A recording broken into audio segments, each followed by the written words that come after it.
il sottoscritto, oltre a portarvi e con piacere i saluti in nome del delegato alla sostenibilità dell'Università degli Studi di Udine, che nel programma avete visto è il professor Salvatore Amaduzzi, che in questo momento non può, posso anche, normalmente non si dice per quali sono gli altri impegni per cui uno è impossibilitato a partecipare dove pensava di esserci. Invece questa volta parto da qui perché porto i suoi saluti, ovviamente i suoi saluti che sono poi i saluti del rettore dell'Università degli Studi di Udine, il professor Pinton. Perché il professor Amaduzzi in questo momento non ce l'ha fatta ad essere con noi? Perché ci siamo sentiti via messaggio questa stamattina, perché è strapreso dall'organizzazione di un evento, di una 2 giorni importantissima che si terrà fra poco più di 2 settimane all'Università degli Studi di Udine, dove tutte le università italiane che aderiscono alla rete delle università per lo sviluppo sostenibile saranno chiamati a quello che è stato un po' definito l'Udine più 5. Che cos'è l'Udine più 5? 5 anni fa, nel 2019, facemmo a Udine un grande evento di incontro, una 2 giorni, dell'università dedicato alla sostenibilità. A 5 anni la RUS, la rete, vuole reincontrarsi per vedere a che punto le cose che erano emerse là sono andate avanti. Che cosa è emerso in quell'occasione?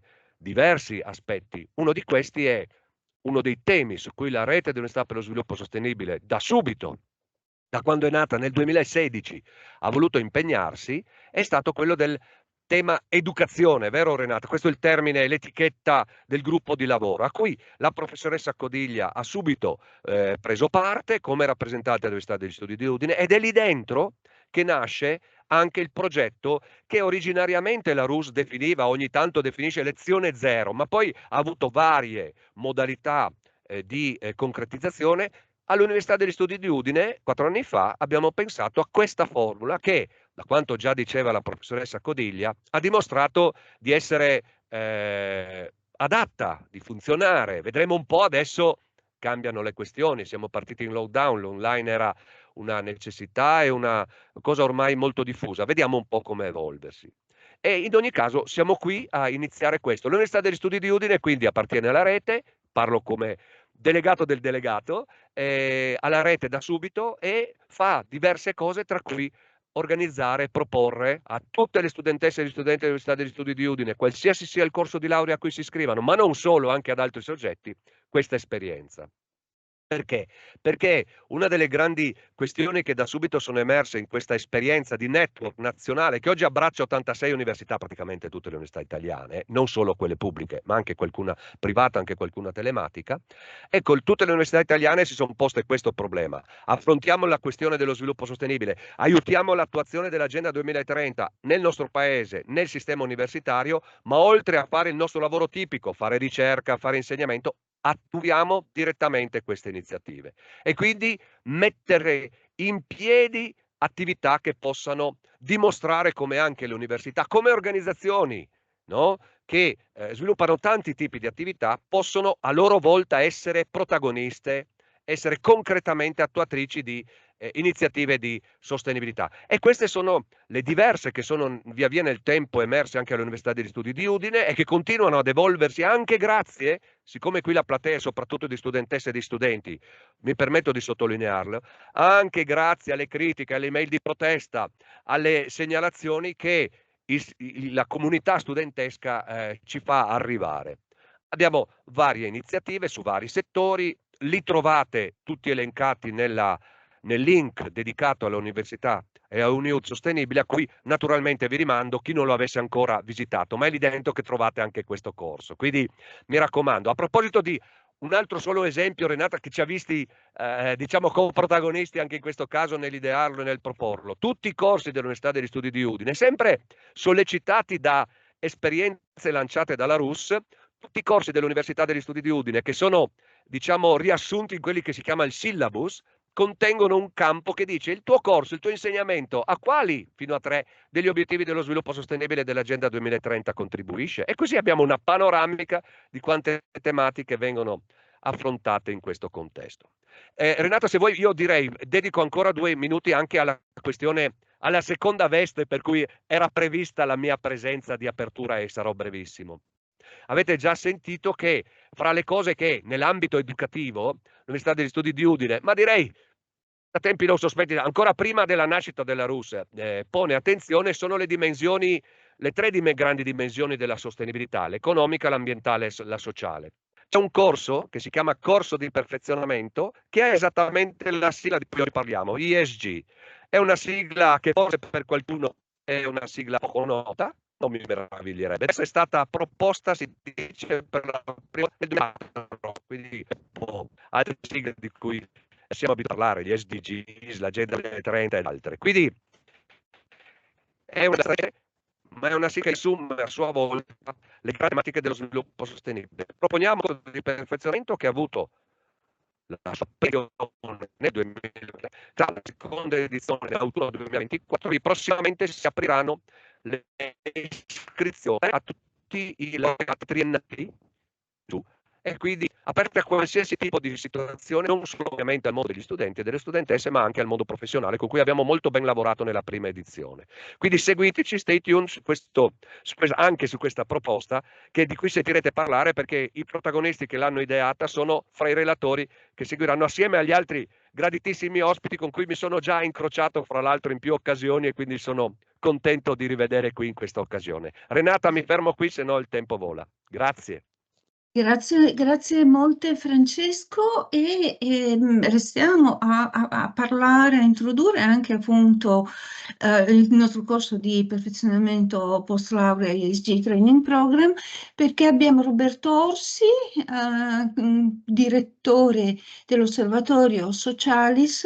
L'Osservatorio Socialis è partner di progetto nel corso di perfezionamento. Con Roberto abbiamo costruito, ideato dall'inizio appunto tutto il percorso, e diciamo, Roberto è in qualche modo anche il nostro consulente di comunicazione, visto che Socialis si occupa sì di monitoraggio sui temi della sostenibilità d'impresa, ma anche di consulenza sui temi della comunicazione di sostenibilità. Roberto, a te il microfono, prego. Grazie mille Renata, grazie a tutti. Io sono in famiglia, mi sento veramente in famiglia, perché ormai è tanto tempo che sviluppiamo e cerchiamo di sviluppare insieme delle attività, sempre con grande capacità di entrare sul terreno del territorio.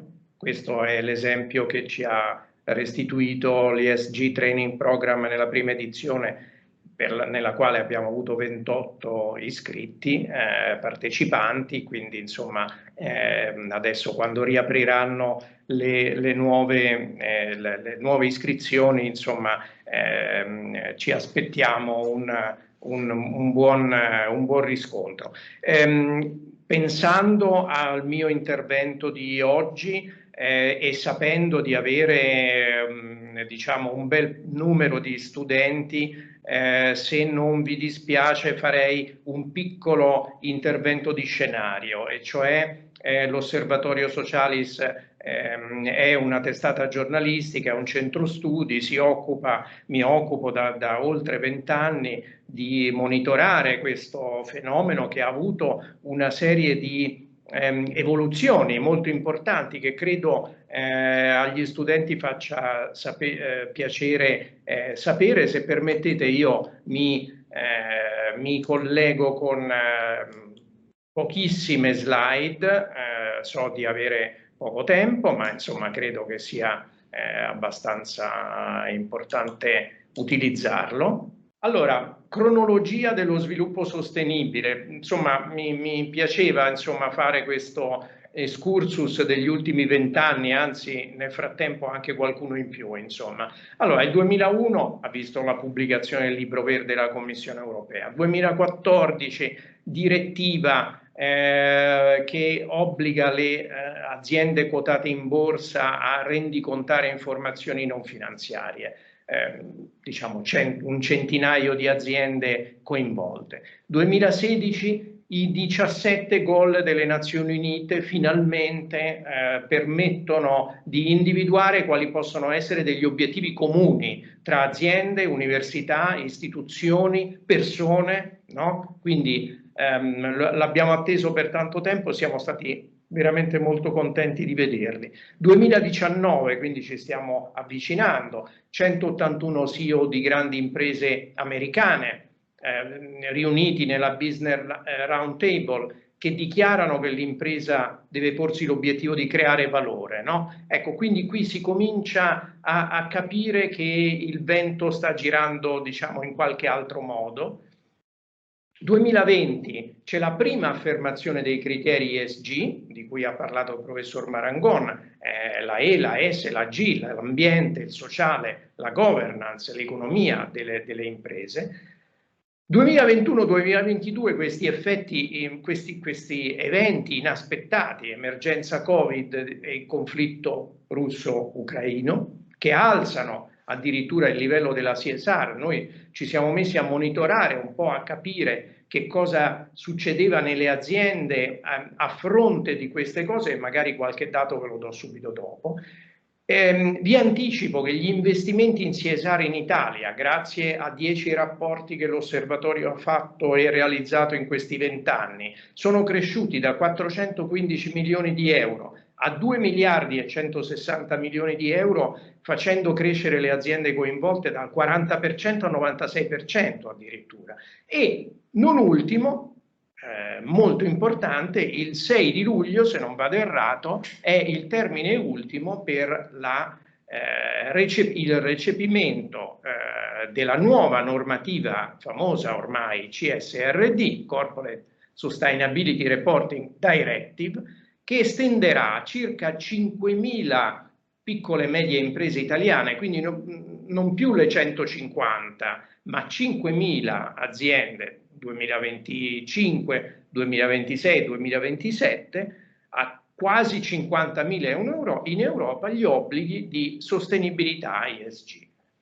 Ecco, fatte questa fotografia degli ultimi 20 anni, vi do un po' di dati, cioè vi ho anticipato il 96% delle aziende ormai campione con più di 80 dipendenti in Italia, quindi insomma un tessuto imprenditoriale diciamo di un certo tipo naturalmente, è passato da 70%, ma addirittura nel 2001 era il 45%, al 96%, questo vuol dire che insomma diciamo i criteri, gli impegni delle aziende negli ambiti sociali, economici e ambientali hanno largamente preso piede, non se ne può più fare a meno.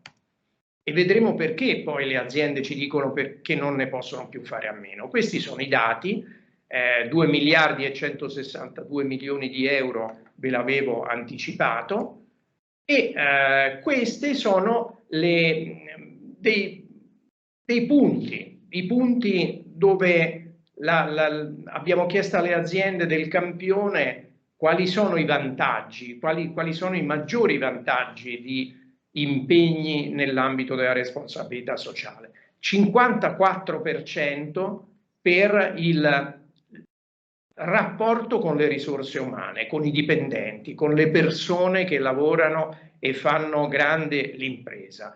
Il 45% lo fa per avere agevolazioni, punteggi per gare, il 44% per l'immagine, il 40% per aumentare le vendite e il numero dei clienti, il 33% per adeguare e distinguere la loro attività nei confronti del territorio e nei confronti di tutti gli stakeholder, e il 15% si affaccia a dire abbiamo la possibilità di avere un trattamento migliore nel momento in cui andiamo ad avere necessità di credito dagli istituti finanziari.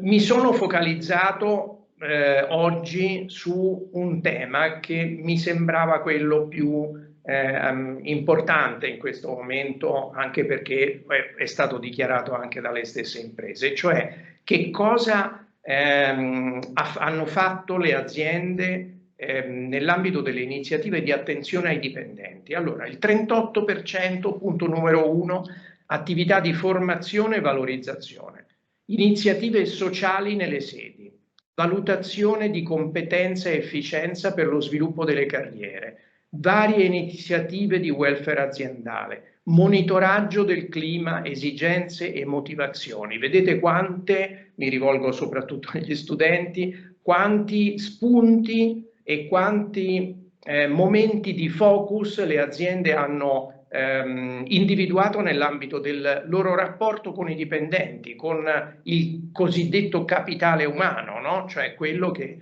a tutt'oggi viene considerata la leva più importante dello sviluppo di un'impresa. Sostegno e attuazione delle pari opportunità, miglioramento della comunicazione interna, la verifica e la modifica dei sistemi di remunerazione e gli incentivi, le iniziative di work-life balance, le attività ricreative e culturali. C'è un mondo intorno allo sviluppo di questo ambito che è quello appunto della crescita delle risorse umane, quindi c'è anche un mondo di competenze che si stanno estremamente focalizzando su questo ambito, questo luogo insomma di studio e di lavoro. E quindi mi sono soffermato nel darvi questo dato, cioè negli ultimi 10 anni circa la presenza di un sistema interno di diffusione della cultura di CSR aziendale è cresciuto dal 29% 2014 al 77% nell'ultima rilevazione.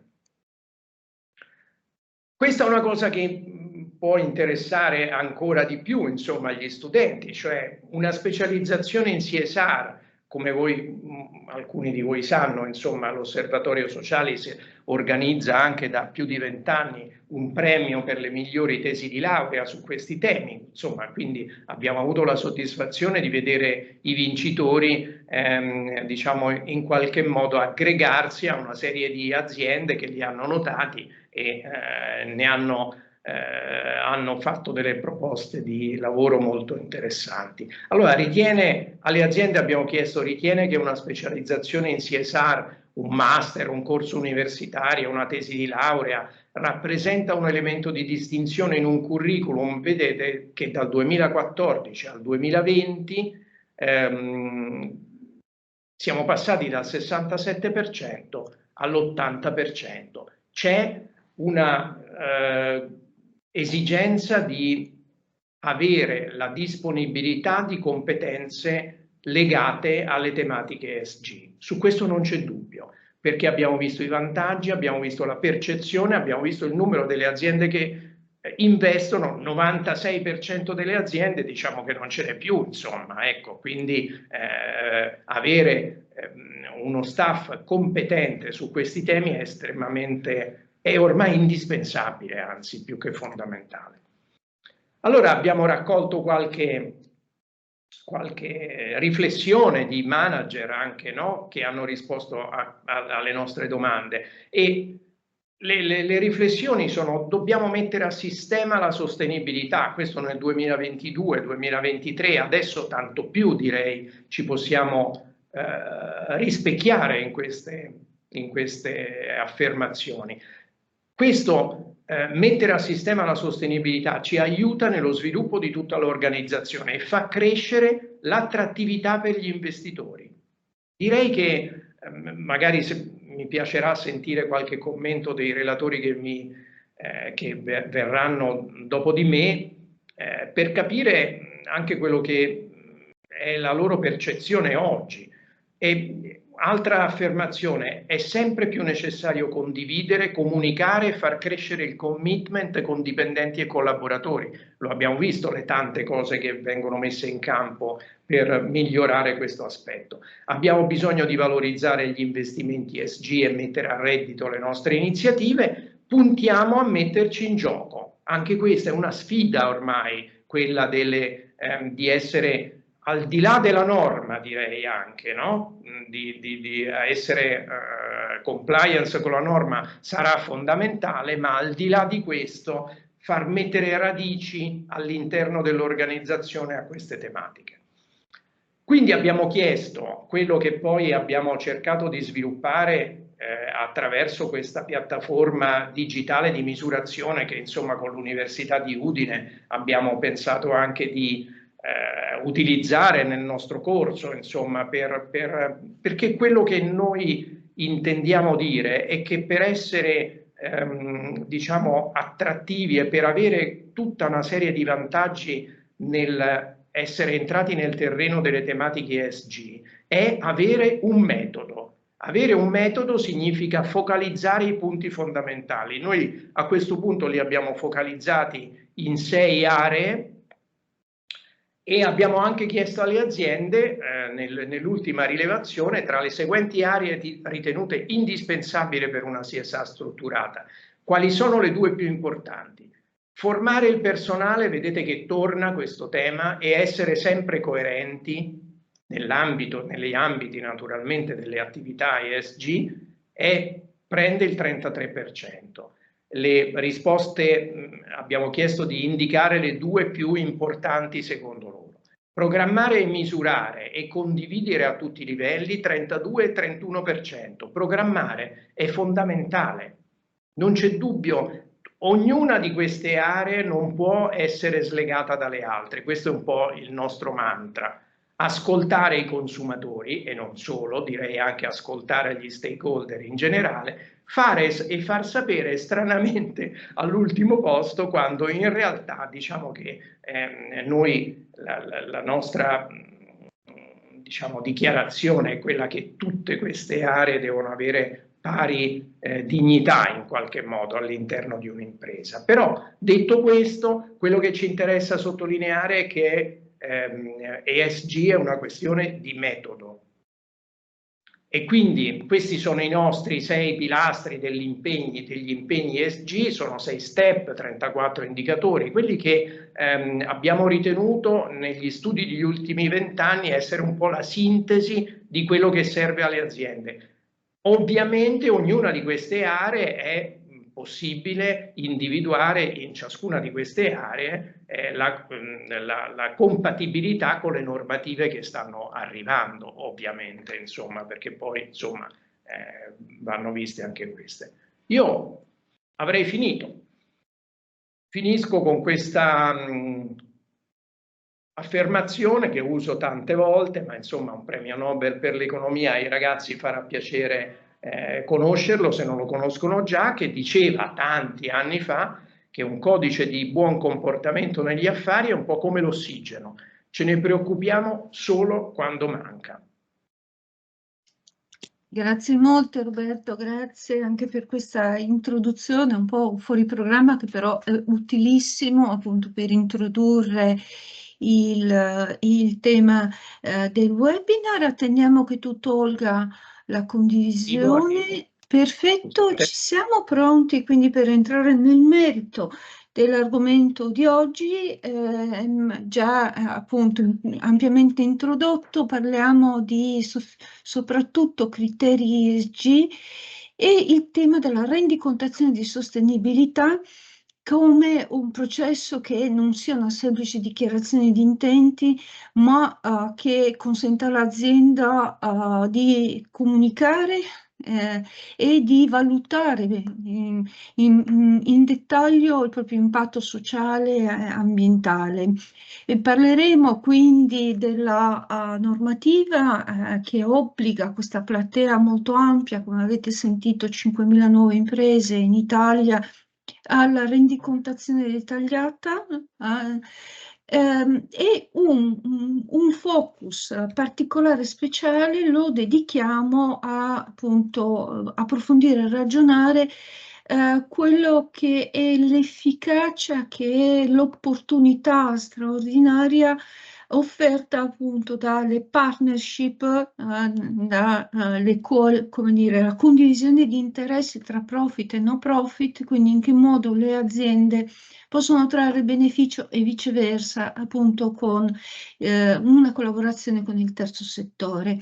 E prima di andare appunto a questo approfondimento che verrà così proposto da Rossella Sobrero, richiamo un attimo qualche dato offerto da Roberto Orsi e mi riaggancio all'ultimo report pubblicato da Ipsos Italia circa un mese fa, che ci offre appunto anche una valutazione di monitoraggio non solo di opinione ma anche di comportamenti anche sui temi ESG in azienda.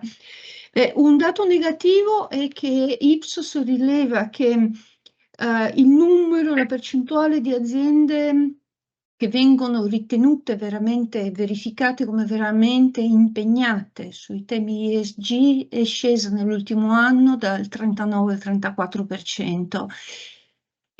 Questo è in qualche modo interpretato alla luce di una comunicazione pubblica che in questo momento si impegna poco, dedica poco spazio appunto alla transizione green cosiddetta. Ma Ipsos lega questo dato anche a una verifica di quelle che sono dichiarate dalle aziende, dichiarati come principali ostacoli, le difficoltà, quindi le criticità nell'accountability di sostenibilità.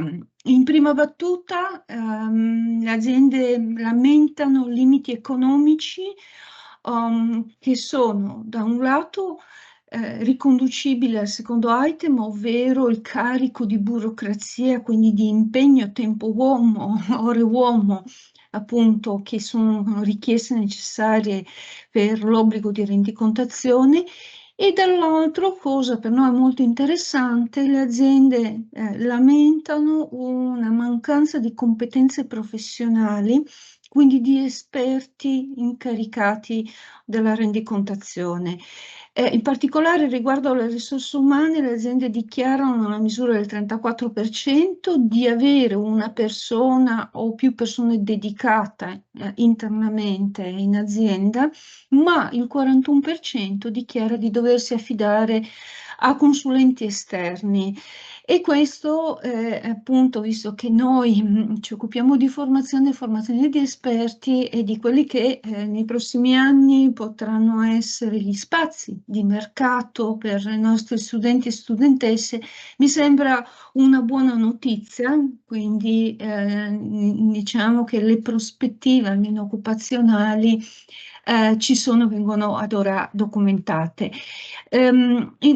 Passo alla parte di interventi di contenuto. Prima di arrivare ai casi aziendali che abbiamo in programma per oggi, vi presento con molto piacere Rossella Sobrero. Rossella è un'assidua frequentatrice dei nostri webinar, molto spesso appunto Rossella in qualità di componente del gruppo promotore del Salone della responsabilità sociale, innovazione sociale, quindi in questa sua veste molto spesso il nostra partner di eventi sui temi della responsabilità sociale, della sostenibilità e greenwashing e quant'altro. Mi fa molto piacere darti il benvenuto, Rossella, ancora una volta, anche perché i nostri studenti dovrebbero già conoscerti, visto che hai partecipato in qualità di docente a uno dei moduli del corso sullo sviluppo sostenibile, in particolare sul tema della comunicazione di sostenibilità. Oggi il tema è invece partnership profit-no profit a favore per massimizzare gli effetti e le pratiche di sostenibilità in azienda. Prego, a te. Sì, grazie Renata. Non solo webinar, abbiamo fatto la tappa del Salone del Giro d'Italia o a Udine come l'anno scorso o a Gorizia come quest'anno. Quindi anche la presenza fisica è importante. Per me la cosa più interessante oggi è ascoltare una partnership che è quella tra Sofidel e WWF, che è abbastanza straordinaria, nel senso che non ce ne sono così tante che durano da così tanti anni con una grande qualità, ma poi lascio a loro raccontarvi che cosa fanno. Io volevo semplicemente introdurre il discorso della collaborazione tra i vari attori sociali, dicendo che è sempre più strategica anche questa collaborazione. Rispetto ai dati che ci ha illustrato Roberto Orsi, Io sono un po' dubbiosa che il 96% delle imprese applichino realmente, abbiano integrato la sostenibilità nei loro piani di sviluppo, no? Mi allarga il cuore saperlo, ma credo che oggi siamo ad un punto di svolta. È finito il primo tempo, adesso siamo nel secondo tempo della sostenibilità e chi vuole giocare sul serio si deve attrezzare. Quindi coerenza, trasparenza, fare azioni concrete, mettere in atto partnership che portano beneficio ovviamente, no, all'ente di terzo settore, all'azienda, ma anche alla comunità, e quindi dobbiamo fare un passo avanti. Nonostante il contesto, come ricordava la professoressa Codiglia, è un contesto decisamente difficile, sia a livello internazionale, ma se vogliamo anche a livello nazionale. Però perché sono abbastanza ottimista lo stesso, nonostante le difficoltà e nonostante le contraddizioni? Perché oggi è passato, secondo me, il momento in cui le aziende lo facevano o perché copiavano un competitor o perché glielo chiedeva l'azienda magari leader nelle quali erano inserite come filiera, o per una serie di motivi, ad una consapevolezza che oggi essere sostenibili conviene. Questo secondo me è il passaggio, e conviene naturalmente se lo fai con onestà, con capacità strategiche. Lì torna il discorso delle competenze che facevate voi, con la consapevolezza che sostenibilità è complessità. Ecco, non voglio spaventare gli studenti, ma le cose facili non esistono, soprattutto in questo ambito. Qui bisogna non solo studiare, bisogna rimanere aggiornati, bisogna cercare, e spesso gli studenti lo fanno, lo vedo anche i miei studenti, io insegno in statale, ma sono molto attenti anche alla dimensione sociale e ambientale delle aziende dove andranno a lavorare. E mi ha colpito, no, quello che è una cosa che ci fa un po' sorridere, cioè ma 10 anni fa, forse 5 anni fa, se un giovane voleva essere assunto in un'azienda, vabbè, chiedeva la retribuzione, tutte le cose che il percorso di carriera, ma non si sarebbe mai sognato di dire quanto tempo libero ho, c'è il lavoro agile, come conciliare, cioè non l'avrebbe mai fatto, perché avrebbe pensato, diciamo, questo, se dico così, questi neanche mi prendono in considerazione. Oggi è proprio cambiato il mondo, quindi maggiori competenze, maggiore impegno, maggiore qualità nello studio e nella applicazione, ma anche un maggior bilanciamento tra i valori personali e quelli aziendali. Ecco, questo è secondo me un passaggio che non se ne parla tanto, però io trovo sul serio epocale. Poi c'è il discorso delle partnership, nel quale io credo moltissimo, moltissimo, perché se si fanno dei percorsi con dei partner giusti si possono ottenere dei risultati straordinari. Perché come poi immagino spiegheranno Sofi delle WWF, non basta dire io ho un bel progetto come no profit, busso alla porta di un'azienda e mi faccio dare un contributo per poterlo realizzare. Ci sta anche questo, però siamo più nell'ambito un po' della filantropia o filantropia strategica. Adesso si fa un percorso di coprogettazione. Allora, quale può essere anche il ruolo di un ente di terzo settore? Quello di stimolare l'azienda a fare un percorso sul serio, condiviso e misurabile. Ecco, questo è uno degli asset sul quale consiglio anche agli studenti di misurarsi.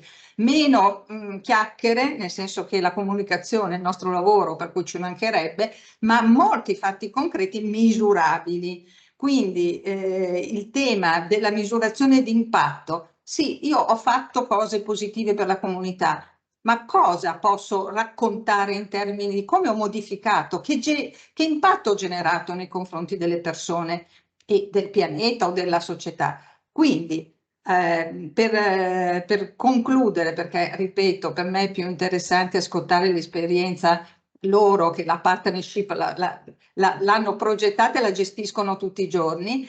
Dobbiamo essere molto capaci di essere pronti, preparati, di stimolare anche quel passaggio, quel cambiamento che io vedo, ma ancora ha dei punti oscuri. Non a caso quest'anno il Salone della CSA e nella tappa anche che abbiamo fatto a Gorizia è emerso molto chiaramente, le contraddizioni ci sono. La complessità di cui parlavo non vuol dire che è tutto facile, anzi, è ricordare che proprio nella complessità che nascono le contraddizioni, ma rendersene conto e cercare, no, le soluzioni per superarle è la cosa più importante. Quindi mi auguro che per gli studenti ci sia un percorso di formazione sempre più consapevole, sempre più responsabile. Grazie.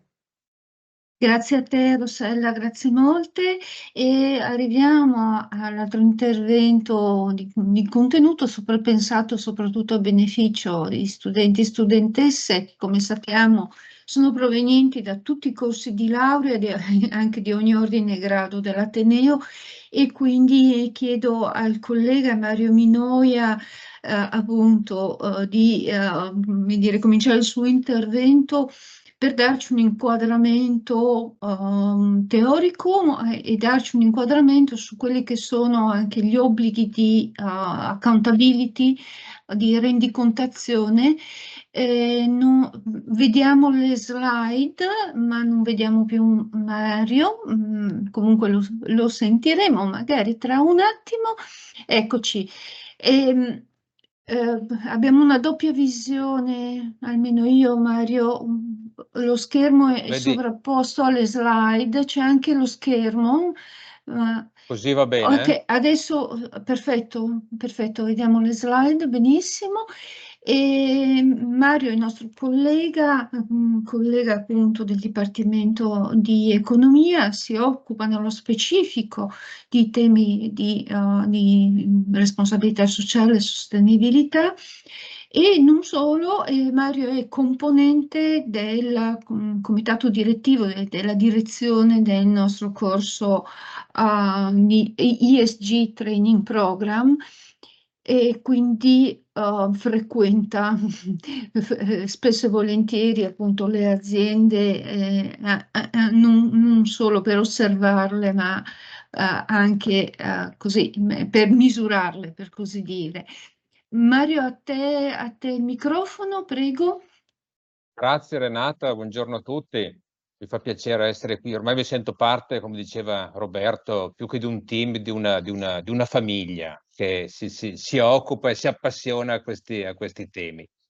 Allora, io ho pensato non tanto di toccare il tema delle partnership, perché ho verificato, l'avevo toccato nella lezione introduttiva a fine ottobre, quanto di provare a dare qualche messaggio, soprattutto agli studenti, ma alla fine, secondo me, forse qualche cosa può essere utile anche alle imprese e agli imprenditori, proprio in sede di conclusione di un corso di questo tipo che Renata ha così opportunamente, secondo me, progettato e realizzato.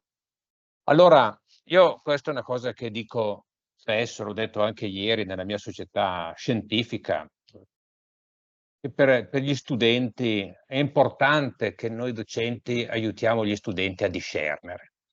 E un campo in cui questo discernimento deve essere, secondo me, esercitato con molta cura è proprio quello della sostenibilità. Perché? Perché oggi abbiamo un proliferare enorme, vi sarete certamente accorti, di soggetti, iniziative, modelli di rendicontazione, eccetera, su tematiche ESG, e c'è dentro di tutto. Discernere vuol dire esercitare il senso critico, vuol dire imparare a distinguere fra apparenza e realtà. Allora, solo per farvi qualche esempio, rating ESG elevati, questo l'ho imparato anche da qualche esperienza, non sono sinonimo necessariamente di serio impegno verso la sostenibilità, e neanche tantomeno che si tratti di un'impresa che ora si suole chiamare purpose driven, cioè che abbia se è guidata da uno scopo che va oltre quello di profitto.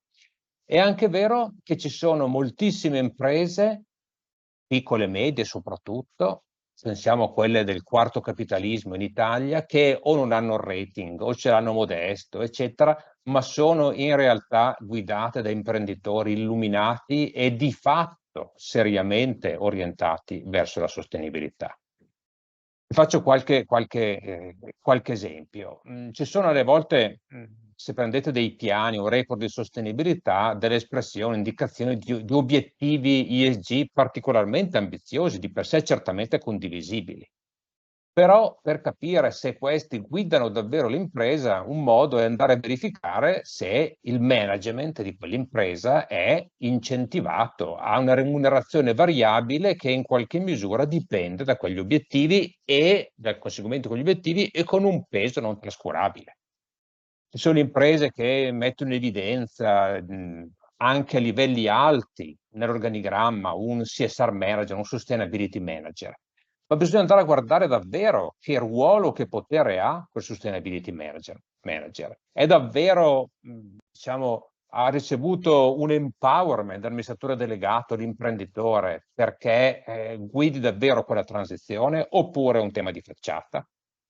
Ci sono, visto che anche la governance è in ambito ESG per definizione, ci sono casi in cui la governance è perfettamente allineata rispetto alle migliori raccomandazioni, best practice, codici di autodisciplina per la struttura e la composizione del CDA, ma non è detto che funzioni davvero. Non è detto che ci sia in seno ai consigli una discussione aperta, mettere davvero, fare un challenging all'amministratore delegato. Ci sono delle governance perfette formalmente in cui i consigli di amministrazione di quotate finiscono in un'ora e si fa mera ratifica. Non è buona governance, evidentemente. Poi, tanto per sgombrare il campo, non è superfluo ribadirlo, un'impresa davvero sostenibile non trascura mai, anzi mette sempre in primo piano i risultati economico-finanziari e competitivi, nell'ottica di averli durevoli nel tempo. Ecco, mi permetto di segnalarvi, a proposito del discernimento, un libro che mi ha segnalato e mi ha colpito. Faccio un po' la voce, mi piace farlo ogni tanto, un po' la voce critica. Un libro scritto da un economista, due economiste, Mariana Mazzucato, italiana, e una americana, credo, inglese, Rosie Collington, che sono molto critiche anzi, verso le società di consulenza e dedicano un capitolo chiamandolo consulenze climatiche, è una minaccia esistenziale. Dicono a un certo punto, le grandi società di consulenza stanno cavalcando una nuova onda, offrendo alle aziende una parvenza di impegno senza l'obbligo di agire. Ecco, dico a voi ragazzi, state molto attenti in quest'ottica perché un contributo importantissimo potrete dare, essendo formati, avendo e continuando, io vi raccomando, ad acquisire competenze, potete dare quello di discernere. Questo invece è un pensiero più rivolto forse alle imprese, no? Renata giustamente richiamava il tema della rendicontazione che sarà sempre più impegnativa in prospettiva, coinvolgendo anche imprese che prima non erano obbligate a farlo.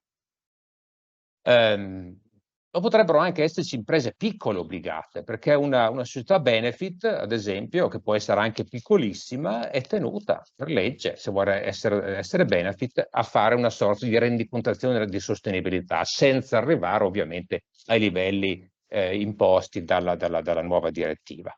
Allora, mi sono posto, ma per arrivare, soprattutto per quelle società più grandi che dovranno farle in maniera molto accurata, a una rendicontazione di sostenibilità di livello adeguato, quali domande bisogna porsi sin d'ora? Anche se l'obbligo sarà per le PMI nel 25 e quindi poggia nel 26, con riferimento al 25, secondo me gli interrogativi cruciali sono un po' questi. No? Beh, abbiamo definito un percorso tempificato volto a predisporre il primo report. Abbiamo messo a punto i flussi di dati e informazioni che devono essere organizzati per poterlo redigere per tempo. Abbiamo sensibilizzato non soltanto l'interno dell'impresa, ma anche fornitori, partner, supply chain, a darci, a consegnarci per tempo tutti i dati e le informazioni necessarie e che siano affidabili. Abbiamo definito bene le responsabilità dentro l'azienda, chi sono gli owner, chi è l'owner, le figure chiave di questo processo che porta alla rendicontazione di sostenibilità. Abbiamo le competenze, se non le abbiamo avviato un percorso di formazione serio per rafforzarlo, per crearle, dobbiamo rivolgersi anche all'esterno. Ultimo in realtà sarebbe il primo, ma la governance, quindi il CDA, il top management, hanno una consapevolezza, un commitment adeguato di cosa richiede questa transizione. Questa transizione verso la sostenibilità, non soltanto la rendicontazione, ma prima ancora, ovviamente, la sostenibilità nella strategia, nei fatti, nell'operation, è un fatto in ultima analisi di 3 cose: di valori, di competenze e di professionalità manageriale. Terza e ultima slide, visto che era proprio nel titolo che Renata ci ha proposto, la sostenibilità come un'opportunità. È un'opportunità? Certamente sì, certamente sì. Io credo che forse prima di tutto sia un'opportunità di coinvolgere e motivare il personale, perché se si avvia un percorso serio verso la sostenibilità, vuol dire, richiede, diciamo pure, avere definito uno scopo dell'impresa che sia fonte di senso. Uno scopo che è massimizzare il valore per gli azionisti, il profitto, non motiva nessuno, se non forse gli azionisti stessi. Ma se invece lo scopo è definito a livello più ampio, è uno scopo anche di impatto che va oltre l'impresa, questo è fonte di senso e di motivazione, verificato sul campo. È un'opportunità per ripensare la strategia, quindi la parte più alta, a 360 gradi della gestione e del modello di business. Magari è l'occasione per provare a sviluppare modelli circolari, far sì che la sostenibilità sociale e ambientale sia apprezzata e prezzata proprio in senso di pricing, no? di prezzi pagati dai clienti, o forme di sharing economy, senza arrivare alla strategia anche per ripensare la gestione operativa. Quante cose possono essere migliorate in modo incrementale, con ripercussioni positive anche in termini di costi di efficienza, gestione dei rifiuti, energie rinnovabili, cambiamento nei criteri di selezione di fornitore, revisione della logistica, eccetera, eccetera. E ultimo, visto che prima dicevo ci sono tantissime imprese, soprattutto piccole e medie, che sono per molti aspetti dell'eccellenza sulla sostenibilità, è anche un po' l'occasione per misurare ciò che si fa, valorizzare e comunicare. E infine un pensiero che mi sono sentito, su cui sto, diciamo, ragionando con qualche altra collega in giro per l'Italia. La transizione verso un capitalismo, questo è un tema non semplicemente di imprese, ma un tema macro, più giusto, inclusivo e sostenibile, richiede inevitabilmente che le imprese vi contribuiscano in modo serio. E questo contributo è, prima di tutto, un fatto di etica e di responsabilità per l'impresa. Mi sento di dire al limite, anche se non conviene. Grazie a tutti. Grazie moltissimo Mario, siamo perfettamente in orario, grazie per questa riflessione, è veramente una sorta di piccola SWOT analysis, insomma, sulla rendicontazione ESG. E vediamo, abbiamo un paio di minuti di anticipo, se c'è qualcuno che vuole rivolgere una domanda, una richiesta di chiarimento a Rossella Sobrero, Mario Minoia, in particolare a Rossella, che so che poi deve correre a lezione e quindi ci dovrà lasciare a un certo punto, mentre Mario magari toglie la condivisione del suo schermo. Vediamo se c'è qualche manina che si alza. No. Io trovo ovviamente, perché sono temi miei, trovo molto stimolante e interessante questo richiamo costante alle risorse umane. Io smetto di chiamare capitale umano, le chiamo le persone nell'azienda, e quindi il valore, recuperare motivazione e recuperare condivisione di significato, che è la prima funzione della leadership, ok? E quindi questo aspetto che è stato sottolineato da quasi tutti i vostri interventi, insomma, mi pare come dire, un'indicazione, un orientamento particolarmente significativo su a che cosa dovrebbe guardare prioritariamente l'azienda, più che alla burocrazia, ma appunto alla qualità della vita, alla qualità della soddisfazione, nel benessere appunto delle persone all'interno. Immaginate come driver, non solo, anche come ambasciatori di immagine o meglio di reputazione. So se volete aggiungere una battuta oppure passiamo ai nostri casi.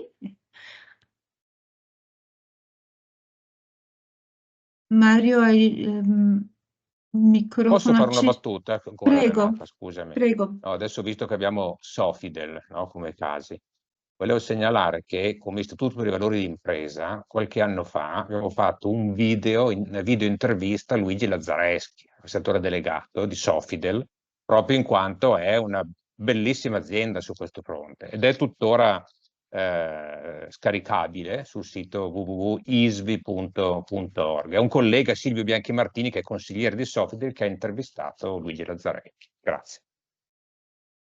Grazie, ottimo. Quindi, come dire, è anche un lancio del primo dei nostri casi di oggi, appunto ne abbiamo 3 e li abbiamo pensati proprio come best practice.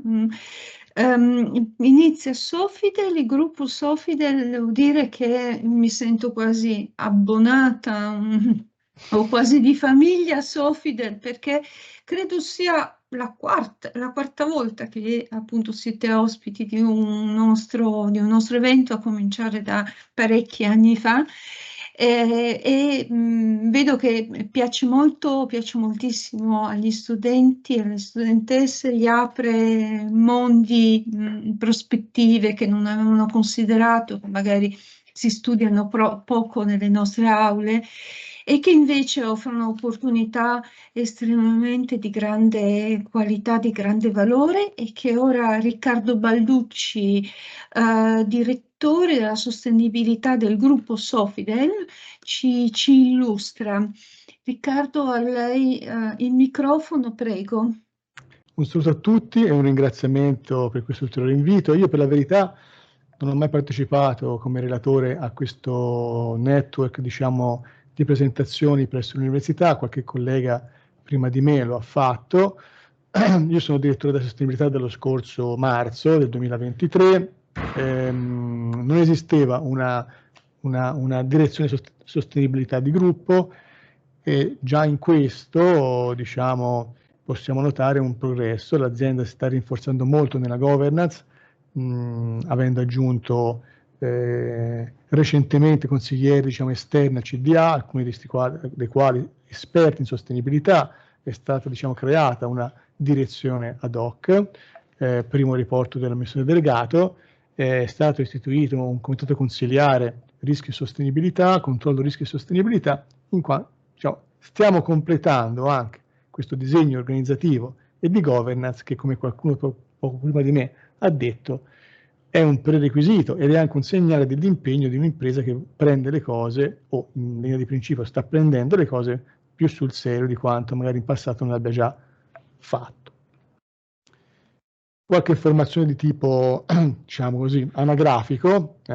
Uso sempre questa immagine un po' iconica, qualcuno di voi l'avrà già vista, per descrivere Sofidel, perché in un secondo dice già che è stata ed è tuttora un business familiare, nato nella provincia italiana di Lucca, quindi una di queste attività nate veramente dal basso, settore cartario e nello specifico settore per usi domestici ed igienici. 2 amici, quindi non 2 familiari, 2 amici di infanzia, direi, di giovinezza, decidono di aprire un'attività industriale piccolissima che negli anni è diventato uno dei più importanti produttori di questo prodotto nel mondo. La società ha sede in Italia, in provincia di Lucca, come dicevo, e ormai, diciamo, ha società in moltissimi paesi d'Europa, quantomeno i principali paesi d'Europa. Il nostro business, il nostro manifattura industriale soffre, diciamo, nel trasporto di un prodotto che è molto voluminoso e molto leggero, e quindi deve essere presente presso la clientela, quindi non produciamo beni a un valore aggiunto e a una densità tale da potersi permettere di poterlo produrre da un posto in tutto il mondo. Dobbiamo essere là dove il consumatore lo consuma, tutto sommato. E l'avventura sta continuando anche negli Stati Uniti. Con questa chart vi faccio un po' vedere la copertura geografica dei nostri stabilimenti. Abbiamo anche uno stabilimento a Monfalcone, quindi in Friuli, piccolino. In Italia i siti produttivi sono localizzati tutti quanti in provincia di Lucca, che è la provincia che ospita il polo cartario più importante del paese e uno dei più importanti, presumo, in Europa. Quindi la copertura è molto importante. La nostra presenza geografica negli Stati Uniti non è naturalmente densa e capillare come quella in Europa. Sofitel ha cominciato negli anni 60 dall'Italia ed ha cominciato la sua espansione, diciamo, internazionale, al di fuori dei confini nazionali, all'inizio degli anni 2000. L'avventura negli Stati Uniti è cominciata nel 2012, se non mi sbaglio, quindi qualche anno più tardi. Però stiamo rapidamente, diciamo, scalando posizioni e tutti gli investimenti più recenti sono rivolti proprio alla colonizzazione di questo mercato, che è molto interessante per noi.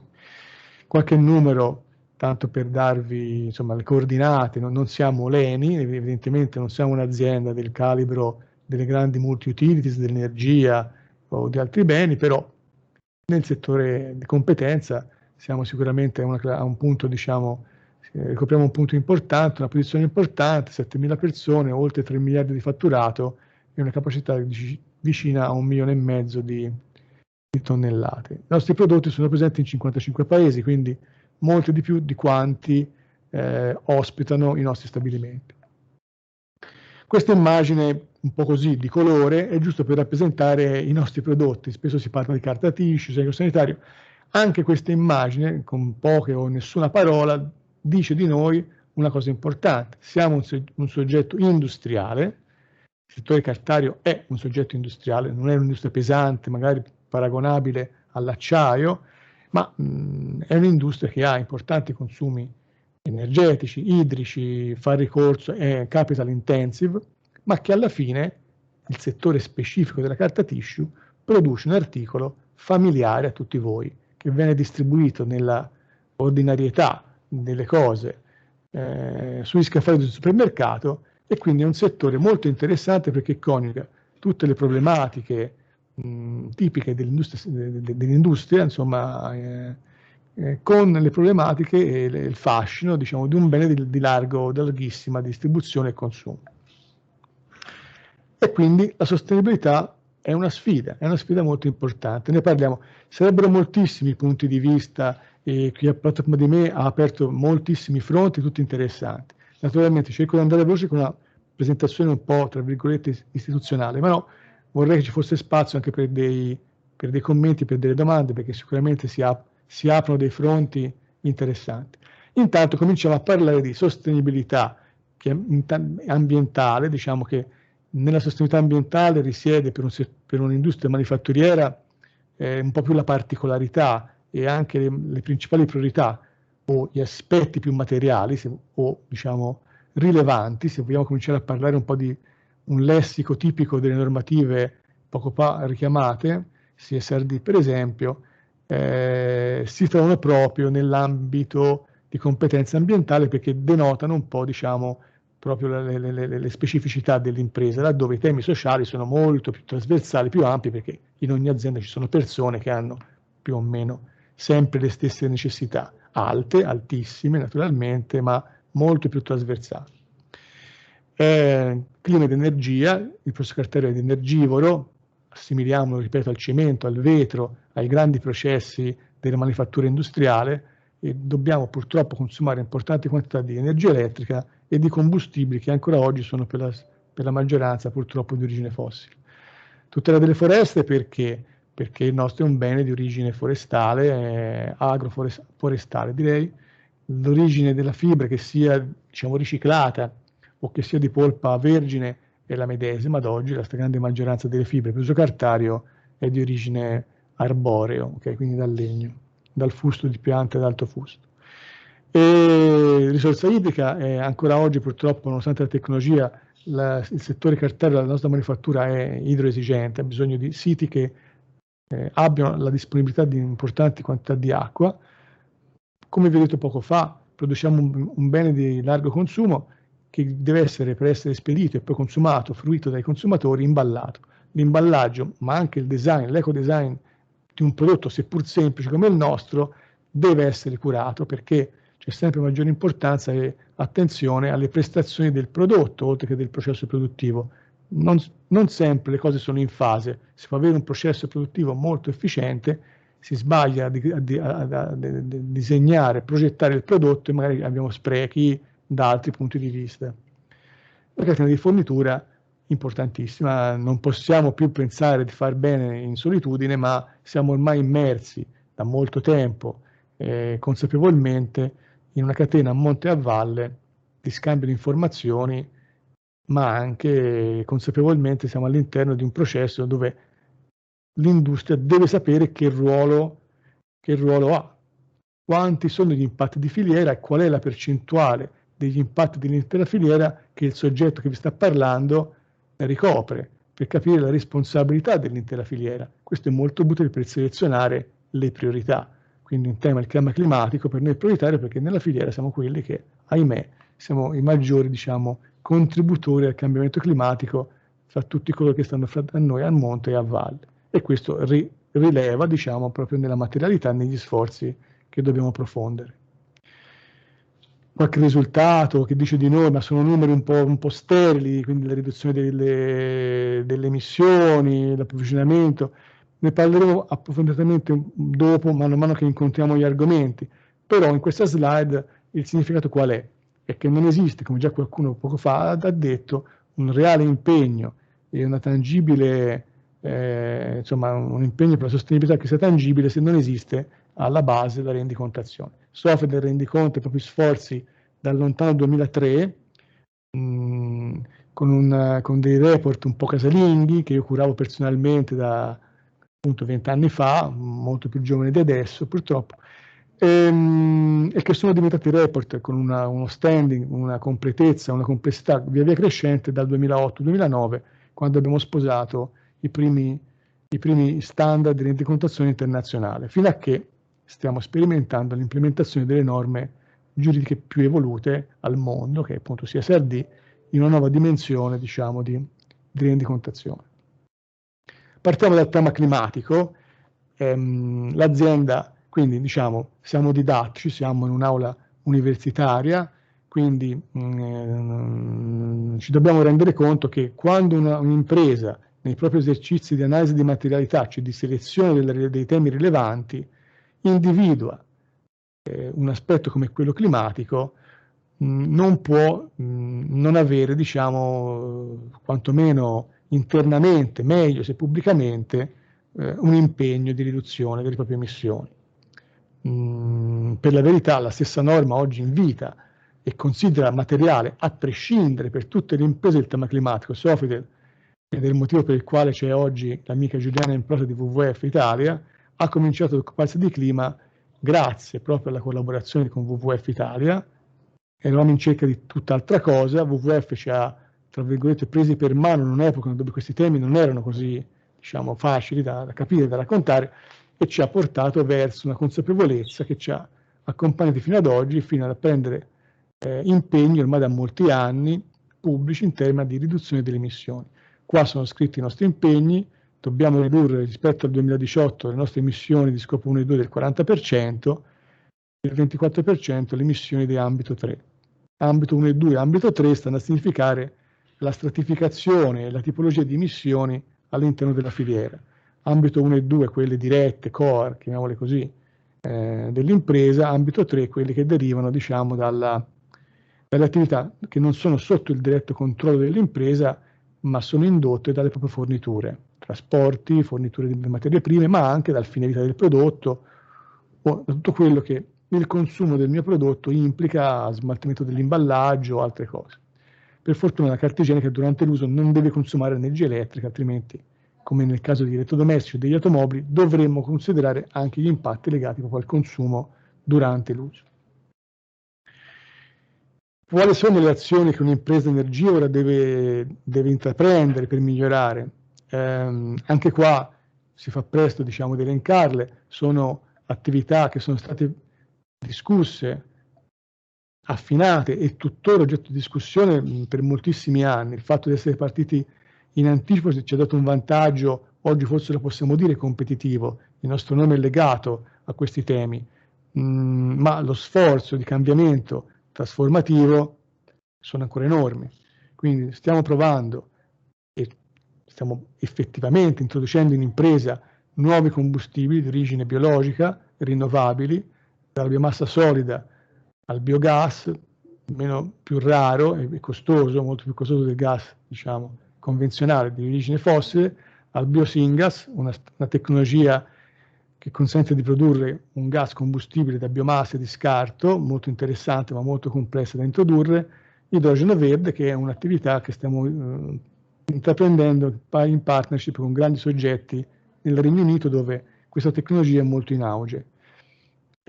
Sostituire un combustibile di origine fossile con uno di origine rinnovabile è molto difficile ed è forse lo step più difficile in assoluto. Non per niente veniamo, diciamo, battezzati o riconosciuti nel novero dei soggetti hard to abate, proprio per l'utilizzo importante di combustibili.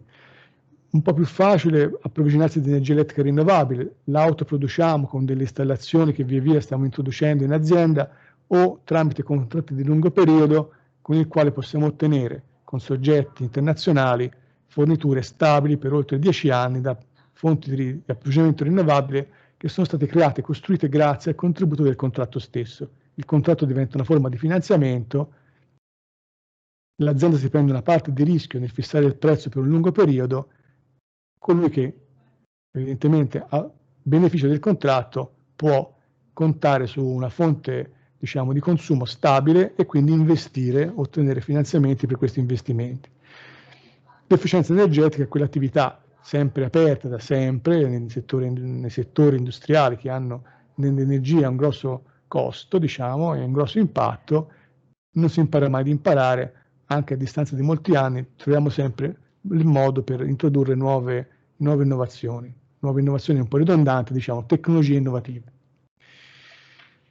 Il tema della filiera forestale è un tema molto delicato, è un tema al quale il settore cartario intero è molto legato. Se domando a qualcuno di voi quale sia il principale impatto del settore cartario, indipendentemente che sia un settore di produzione di imballaggi o di carta da scrivere o di carta igienica, probabilmente la prima cosa che viene in mente a tutti voi è l'abbattimento degli alberi, diciamo. Siamo consapevoli di questo punto di vista, moltissimi sondaggi ce lo restituiscono frequentemente, i nostri clienti anche sono molto preoccupati, sempre in collaborazione con WWF, che in questo ci ha dato davvero una mano a essere più credibili, perché quando il tema è tecnico, diciamo, si deve fare leva sulle capacità tecniche, diciamo, del nostro partner, ma quando il tema è di opinione pubblica, lo sforzo è molto più importante. Avere una partnership non vuol dire solo accedere a delle conoscenze, ma vuol dire anche accedere a una credibilità superiore. WWF Italia non ha assolutamente nessun interesse in Sofidel, non dipende da noi, esisteva prima ed esisterà a prescindere dalla nostra impresa, e se testimonia il nostro impegno vuol dire che un impegno genuino, evidentemente, sul quale si può credere, anche se si crede che il settore cartario abbia questi pregiudizi, questi problemi. Abbiamo redatto una politica di acquisto, tutto sommato abbastanza recentemente, un codice di approvvigionamento e un codice di condotta dei nostri fornitori di polpa di cellulosa. Da anni oramai la totalità di questi acquisti ha una certificazione di catena di custode forestale, principalmente FSC, qui il logo del riprodotto, ma anche di altro tipo, non meno affidabili tutto sommato. Quindi ormai la catena di custodia e l'intera filiera è tracciabile e tracciata. Stiamo intraprendendo la strada di audit sul campo tramite, diciamo, terze parti e grazie ancora a WWF stiamo introducendo qualche test molto simpatico oggi la tecnologia ci dà la possibilità di testare col DNA le materie prime per capire se la composizione fibrosa è effettivamente quella che i fornitori dicono di avere, o magari non hanno introdotto per qualche motivo, diciamo, specie protette o indesiderate. Questo, diciamo, è un presidio di analisi della fornitura, della filiera. Insieme, diciamo, all'esercizio più istituzionale, più tecnico, diciamo, di analisi della filiera e evidentemente poi mitigazione di ogni rischio, c'è il tema dell'impegno, in questo caso con uno dei nostri più importanti fornitori, che poi è anche il principale produttore al mondo di fibre per uso cartario, Suzano, con sede in Brasile. Il Brasile è una nazione molto complessa, non siamo, dopo tanti anni di approvvigionamento, di rapporti con le aziende brasiliane, ancora non abbiamo ben chiaro quali siano i veri problemi di questa nazione. Suzano ce l'ha fatti un po' capire e abbiamo voluto con loro intraprendere la strada di costruzione di un cosiddetto corridoio di biodiversità, un'opera di ingegneria naturalistica che serve a ricostituire una naturalità che in passato una cattiva gestione del territorio, proprio una programmazione territoriale direi sciagurata, ha creato. Diciamo, questo isolamento di parcellizzazione di un territorio molto vasto ha creato sia problemi sociali che ambientali. I corridoi di biodiversità sono delle suture, chiamano così, un metodo per mettere in collegamento zone isolate dal punto di vista ecologico, per ricostituirne appunto la naturalità e in qualche maniera far beneficiare anche le persone, le comunità che vivono in queste zone. Questo che vedete a sinistra è un'immagine del percorso del corridoio che si sviluppa a cavallo fra due stati del Brasile, Pará e Maranhão, nel nord, diciamo, della nazione, una zona poco conosciuta, non siamo in Amazzonia, diciamo, però siamo una zona abbastanza remota e con una frammentazione sociale estrema. Le comunità sono molto contente, hanno accettato questo progetto, stiamo cercando, lo monitoriamo frequentemente e in 3 anni dovremo riuscire a risolvere o costruire questo corridoio e contemporaneamente a dare in mano a queste comunità gli strumenti di sostentamento un pochino più evoluti, quindi un'agricoltura di qualità e anche di quantità per loro. Il tema è lo spopolamento e poi andare a ingrossare le fila degli emarginati nelle grandi metropoli brasiliane e quindi aumentando delinquenza, degrado, povertà. Se rimangono là, tutto sommato hanno un futuro, crediamo, più prospero. Ultima slide per dire una cosa che quando ho queste opportunità non manco mai di dire, perché come vi ho detto poco fa, il settore cartario è considerato responsabile di questo fenomeno grave e a questo posso dire in questo momento irrefrenabile, rallentabile e rallentato, ma sembra non essere del tutto fermabile, che è quello della deforestazione internazionale, che è a carico principalmente delle foreste equatoriali, tropicali ed equatoriali. Il tema della deforestazione, ripeto, sulle spalle, molto sulle spalle del settore cartario, almeno a casa nostra, così crediamo, è nella realtà dei fatti, questo lo dice la FAO, lo dicono moltissimi studi, moltissimi autorevoli, diciamo, soggetti, al 90% sulle spalle invece di quello che mettiamo nel piatto, cioè vale a dire la nostra alimentazione. Il 90% di questi impatti è infatti creato dalle attività agricole e di allevamento, laddove il restante 10% è attribuito principalmente allo sviluppo infrastrutturale, minerario, urbano, e il residuo, quindi diciamo la responsabilità del settore cartario, dagli studi che abbiamo avuto, che possiamo leggere oggi, è abbastanza residuale, se non inesistente, magari di rimbalzo, diciamo, non è considerata la carta un driver di deforestazione primaria, questo è il termine tecnico che si usa in questi casi. Quindi dobbiamo stare molto attenti a giudicare, diciamo, le varie fasi e se vogliamo essere responsabili magari cominciare a intervistare chi fa uso di olio di palma, cacao, caffè, manzo, tutte quelle grandi commodity del settore agroalimentare che purtroppo per trovare spazio per le coltivazioni devono rimuovere dei territori considerati improduttivi come quelli forestali. Da qui la deforestazione. Noi naturalmente facciamo del nostro meglio e non vogliamo alibi, continueremo, nonostante queste statistiche, a lavorare quanto più alacremente possibile proprio per cercare di ridurre il rischio al massimo di deforestazione, perché il nostro prodotto siamo coscienti che sia di grande utilità di largo consumo e non vogliamo mai che sia associato a certi fenomeni. Parlando di prodotto in mano a un consumatore, non possiamo parlare del packaging. È esplosa alcuni anni fa la polemica. Siamo un po' stretti con i tempi, Riccardo, se Quasi riusciamo a finito, chiudere. guardi, quasi finito. Quindi, packaging sostenibile, diciamo, stiamo utilizzando moltissimi materiali alternativi alla plastica, un materiale un po' indesiderato. Molti nostri prodotti oggi sono imballati in carta, sembra un ritorno al passato, veramente noi la carta non l'abbiamo mai usata nella nostra storia, la plastica esiste da molti anni, abbiamo grande successo e è considerato un imballaggio abbastanza innovativo, paradossalmente, nei fatti anche di analisi LCA migliore e il consumatore ci dà molta soddisfazione. È riciclabile, è rinnovabile, molti punti rispetto alla plastica. Alcuni nostri clienti ci hanno proprio dato grandi soddisfazioni commerciali.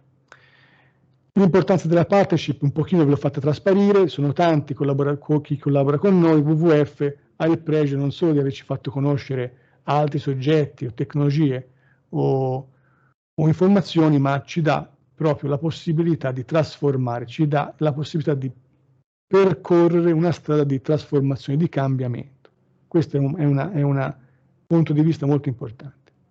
L'ultima slide per dire, come già qualcuno prima di me ha detto, ripeto, questo concetto, stiamo subendo l'impatto giusto di un tema normativo molto importante. Qui ho messo alcune delle normative, lungi da me soltanto accennarne il contenuto, ma oltre al tema della reportistica, la tassonomia per tutte le attività legate alla finanza, il tema della deforestazione sarà oggetto di una normativa già entrata in vigore molto complessa, il tema dei prodotti e del greenwashing sarà, si crede, tolto alla base da 2 normative, una già in atto, una in arrivo, e poi il tema delle filiere con la due diligence ambientale e sociale che dovrebbe aiutarci sicuramente a fare più chiarezza su quelle che sono le responsabilità in tema di diritti umani in tutte le filiere produttive.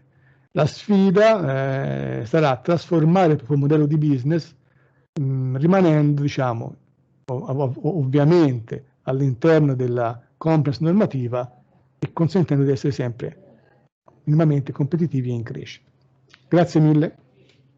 Grazie Riccardo Balducci per questa veramente rassegna molto dettagliata su tutte le attività di Sofidel, e andiamo subito al partner di Sofidel che è stato citato molte volte, WWF Italia, associazione ambientalista, che ha un network internazionale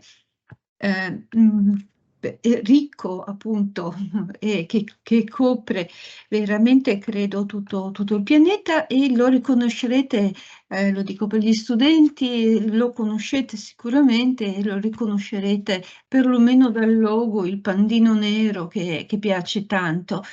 Vedo Giuliana Impronta già pronta a iniziare, quindi le cedo il microfono. Giuliana è responsabile business in industry WWF Italia. A te Giuliana, prego. Grazie mille, grazie ancora per questo invito, spero che riusciate a vedere la presentazione correttamente. Condivido con voi oggi con piacere una panoramica dell'approccio di WWF, come abbiamo detto, alle collaborazioni con il settore privato, in particolare le nostre partnership sui temi della sostenibilità ambientale, quindi con il caso Sofidel in particolare, proprio per provare a darvi il punto di vista anche di un'associazione ambientalista. Quindi partiamo un secondo dallo scenario esterno rispetto a quello che sta accadendo oggi, proprio per mostrarvi qual è la chiave di lettura che WWF dà a certi fenomeni e perché poi lavoriamo con il settore privato. Oltre la metà del PIL mondiale dipende dalla natura. La natura ci fornisce i servizi su cui si basa il nostro benessere, quindi dei servizi ecosistemici che in realtà noi diamo per scontati gratuiti e a cui invece bisognerebbe dare un grande valore. Però stiamo assistendo a un declino dei sistemi naturali con la perdita di specie e di biodiversità. 1 milione circa di specie sono oggi a rischio di estinzione. WWF ogni 2 anni pubblica il Living Planet Report come analisi dello stato di salute del pianeta. Questo declino degli ecosistemi è dovuto purtroppo a processi produttivi e a stili di consumo non sostenibili e quindi alla distruzione anche di aree naturali. Contemporaneamente il rapporto State of Global Climate 2023 conferma come il 2023 sia stato l'anno più caldo mai registrato. Sono stati superati i record relativi ai livelli di gas serra, alle temperature superficiali e purtroppo quindi si sono intensificati tutti i fenomeni legati alle ondate di calore, alle inondazioni, siccità, incendi. Cosa evidenzia questo? Che il pianeta in realtà non è in grado di sostenere a lungo l'impatto di attività e di eccesso di consumo di risorse. Ovviamente non è il consumo il fatto negativo. Il problema sorge quando le risorse consumate superano le capacità di rigenerarsi del nostro pianeta, quindi in generale quando usiamo le risorse più velocemente di quanto la natura possa poi rigenerarle. E da questo punto di vista l'impatto umano sui sistemi naturali ha raggiunto dei livelli talmente elevati che si coniano anche nuove espressioni. L'epoca in cui viviamo oggi è stata definita antropocene, l'era dell'uomo, proprio perché abbiamo modificato gli equilibri tra le specie e gli ecosistemi, interferendo con i cicli biogeochimici del pianeta. A fronte di queste evidenze cosa accade? Che le aspettative stanno cambiando, lo hanno detto benissimo i relatori prima di me. Le autorità di regolamentazione, il mondo scientifico, gli investitori, le comunità, un numero crescente di movimenti sociali guidati soprattutto dai giovani, sta spingendo le società verso una discussione più ampia delle problematiche ambientali e c'è anche una maggiore visibilità mediatica delle emergenze ambientali stesse. Se non si affronta questa crisi ecologica, purtroppo aumentano i rischi legati alla natura, che sono quelli legati alle catene di approvvigionamento, alla sicurezza ambientale, con anche dei costi per l'economia ambientale, economia mondiale molto significativi.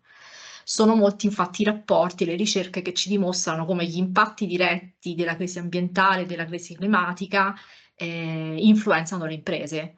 E le imprese stesse dovranno sempre di più analizzare gli impatti e le dipendenze per gestire e poter mitigare i rischi ed eventualmente anche per invece cogliere delle possibili opportunità, financo di mercato, proprio trasformando i propri modelli di business. Per questo, come WWF, insieme sicuramente anche ad altre organizzazioni, promuoviamo approcci strategici come il Nature Positive, con l'obiettivo di arrestare e di invertire la perdita di natura entro il 2030, quindi aumentando la salute, la diversità e resilienza di specie e ecosistemi, con la prospettiva di un piano recupero della natura entro il 2050, affinché sia possibile, attraverso ecosistemi in salute, sostenere anche le generazioni future. Insomma, questo è l'obiettivo finale. Cosa devono fare le imprese da questo punto di vista? Le aziende non sono nature positive, ma possono contribuire a realizzare un mondo nature positive entro il 2030, come facendo sì che i loro impatti positivi in prospettiva superino quelli negativi, specialmente nelle ecoregioni in cui i processi produttivi insistono, le operation insistono con i propri impatti, oppure in ecosistemi simili. La transizione dei sistemi industriali, d'altronde, queste sono stime del World Economic Forum, verso un'economia nature positive ha un valore commerciale alla fine che supera anche i costi di investimento che vengono stimati, quindi potrebbe anche creare centinaia di milioni di posti di lavoro, quindi ulteriormente arricchendo di opportunità quella che è, diciamo, una crisi che necessariamente dovrà essere superata. E da questo punto di vista il WWF. Ci conoscerete come organizzazione ambientalista che lavora per tutelare l'ambiente naturale, per fermare il degrado appunto della natura, costruire un futuro in cui l'uomo possa vivere in armonia appunto con l'ambiente e insomma, conservare la biodiversità. Siamo attivi in 100 paesi nel mondo. e in Italia in particolare gestiamo un sistema di aree naturali protette, circa 100 oasi con 30.000 ettari di natura tutelata. A livello globale abbiamo identificato 3 obiettivi che vi cito perché sono collegati anche al nostro lavoro di corporate engagement da raggiungere entro il 2030 per proteggere, per rigenerare la natura a beneficio delle persone e del pianeta, quindi arrestare la perdita di habitat, arrestare le estinzioni causate dall'uomo e, come vi dicevo, dimezzare l'impronta ecologica dei sistemi di produzione e di consumo e delle emissioni di gas serra. Questa strategia si fonda, come immaginate, con obiettivi come la tutela delle specie, degli ecosistemi marini e forestali, ma grande importanza viene data anche a dei driver trasversali che possano accelerare il raggiungimento di questi obiettivi di conservazione. E uno di questi è proprio la trasformazione dei mercati in un'ottica di maggiore sostenibilità, ed è per questo che il WWF molti anni fa ha iniziato a collaborare con il settore privato in una modalità diversa, come accennava prima la professoressa Sobrero, non solo in un'ottica filantropica, ma di trasformazione e di percorsi di coprogettazione, come è anche stato detto. Qui trovate la nostra vision sintetizzata. Trasformare i modelli di business per creare un futuro equo, perché bisogna sempre considerare anche gli aspetti sociali, net zero e neutral positive, implementando soluzioni basate sulla scienza per invertire la perdita di natura e affrontare la problematica del climate change. Questo è quello che ci muove nelle nostre strategie verso il mondo corporate. E qui trovate le aree di corporate engagement su cui focalizziamo il nostro confronto con le aziende. Sustainable business, quindi un lavoro per orientare le politiche e le pratiche per operare nei limiti di un solo pianeta, come ci siamo detti.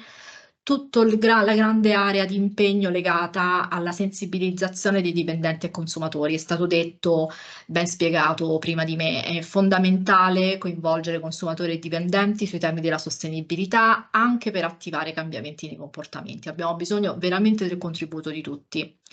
C'è un altro work stream molto importante e innovativo legato all'advocacy congiunta, alla policy congiunta. Insieme un'organizzazione ambientalista e aziende possono influenzare in qualche modo le politiche e le normative verso una maggiore ambizione in un'ottica di sostenibilità.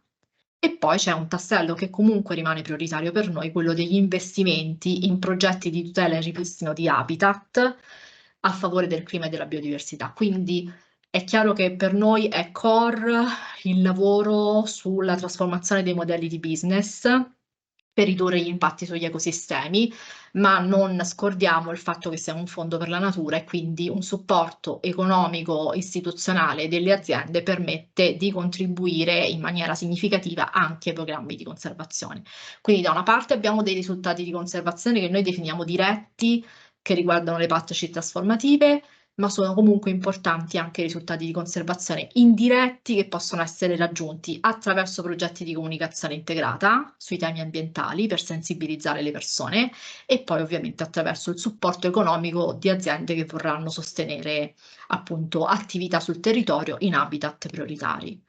Qui trovate sinteticamente i principi di ingaggio che guidano il nostro lavoro con le imprese. Lavorando con le imprese possiamo ottenere dei risultati di conservazione che altrimenti non sarebbero possibili da soli. Dobbiamo rimanere però indipendenti, basare il percorso su principi scientifici, lavorare sugli impatti e sulle questioni più rilevanti se davvero vogliamo creare un cambiamento, quindi non sugli impatti marginali ma su quelli core del business.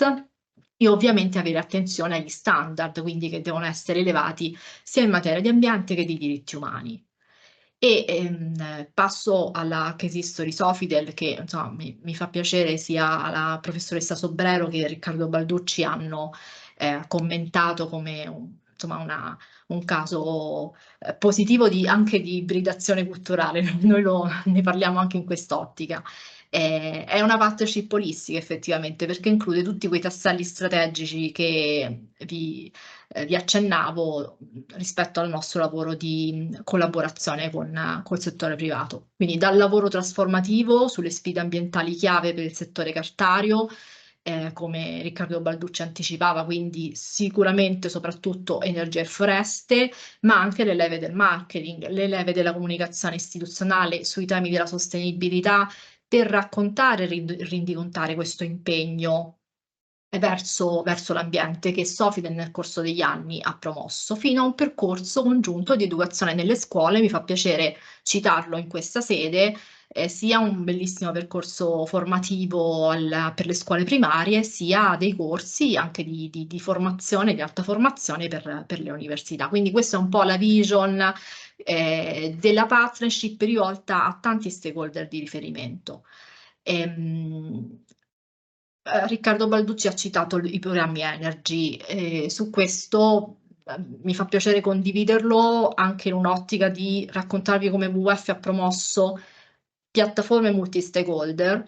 Sofidel fa parte di Clima Business Network, che è un network di aziende internazionali impegnate nella riduzione delle emissioni climalteranti. Questo network nasce per favorire la formazione e il networking tra peers, tra aziende che si muovono in un ambiente pre-competitivo, parlando di assessment, di pratiche energy, di monitoraggio, di verifica dei risultati raggiunti e anche di sostegno a politiche climatiche ambiziose in un'ottica di advocacy. Riccardo Balducci raccontava già gli impegni e i risultati, insomma, sviluppati insieme nel percorso Energy. Su questo mi fa piacere sottolineare il tema dell'agente di cambiamento, cioè Sofidel ha lavorato in maniera responsabile e attiva sulle proprie emissioni dirette e sulle emissioni indirette, e per farlo rispetto all'attivazione della filiera, quindi coinvolgendo i fornitori, in qualche modo ha sviluppato anche un lavoro di cambiamento sui suppliers e per migliorare la performance dell'intera filiera industriale. Su foreste vi cito volentieri un altro programma multi-stakeholder che è Forest Forward. Anche qui Sofidel è stata tra le prime aziende a aderire al programma internazionale di WWF, che si rivolge ad azioni per la tutela delle foreste, per migliorare le pratiche di gestione, di approvvigionamento e per sviluppare degli interventi concreti sul campo, anche a beneficio delle comunità che vivono di risorse forestali. E qui vi sono alcuni esempi di come nell'ambito della partnership abbiamo lavorato anche sul workstream forestale, quindi Sofidel si è impegnato a migliorare le policy e il processo di approvvigionamento, ci siamo dati dei target, li abbiamo monitorati nel corso degli anni e WWF ha provato a dare un contributo supportando l'analisi della filiera di approvvigionamento forestale di Sofidel attraverso degli strumenti anche di analisi della supply chain risk, facendo la review della policy, del codice di condotta e anche favorendo la rendicontazione. Prima si è parlato di quanto è importante la disclosure, quindi favorendo l'accountability per valutare l'impegno in materia ambientale in modo trasparente ed efficace. E diciamo vado a concludere anche citando il lavoro sulla comunicazione, quindi l'impegno che abbiamo visto, il lavoro su sostenibilità vengono anche tradotti e integrati nei piani di comunicazione aziendale, dove WWF può dare un endorsement in questo caso rispetto a dei programmi congiunti, coprogettati per l'appunto, per la promozione degli obiettivi e dei risultati. Quindi, come vedete, attività di media relation, advertising, digital, eventi istituzionali, anche azioni di co-marketing sui brand per parlare al consumatore e al cliente finale rispetto a questi impegni, a queste tematiche, fino a quei progetti, diciamo, educativi che vi ho citato. Quindi fondamentalmente la collaborazione con Sofidel rappresenta i principi e l'approccio di WWF per il corporate engagement. Reale impatto trasformativo, scambio di competenze e di know-how, impegno costante nel migliorare, perché è stato anche detto che la sostenibilità è complessità, quindi appena raggiungi un risultato ti rendi conto che devi riaggiornare i target perché l'ambizione è diventata più significativa e quindi si ricomincia, è un percorso progressivo di miglioramento dove bisogna sempre mettersi in gioco. c'è il monitoraggio, che è un elemento fondamentale per la condivisione dei risultati, e riteniamo, questo vale per tutte le nostre partnership, che la comunicazione deve essere concreta e deve essere focalizzata sugli obiettivi e sui risultati raggiunti, insomma. Questo rispecchia un po' quello che è il nostro claim, diciamo Together Possible, insieme è possibile, appunto creare un mondo dove le persone possano vivere in armonia con la natura. E crediamo anche che il modo in cui si può fare business è cambiato, le aziende possono dare un contributo per un mondo net zero, per un mondo nature positive, e quindi impegnarsi tutti per favorire una transizione più giusta e comunque necessaria verso una maggiore sostenibilità, verso un pianeta in salute. E vi ringrazio. Ho corso un po' alla fine perché avevo paura di non stare nei tempi. Grazie molte Giuliana, perfetta. Però rimango a perfetta, disposizione grazie. per domande e qualsiasi curiosità.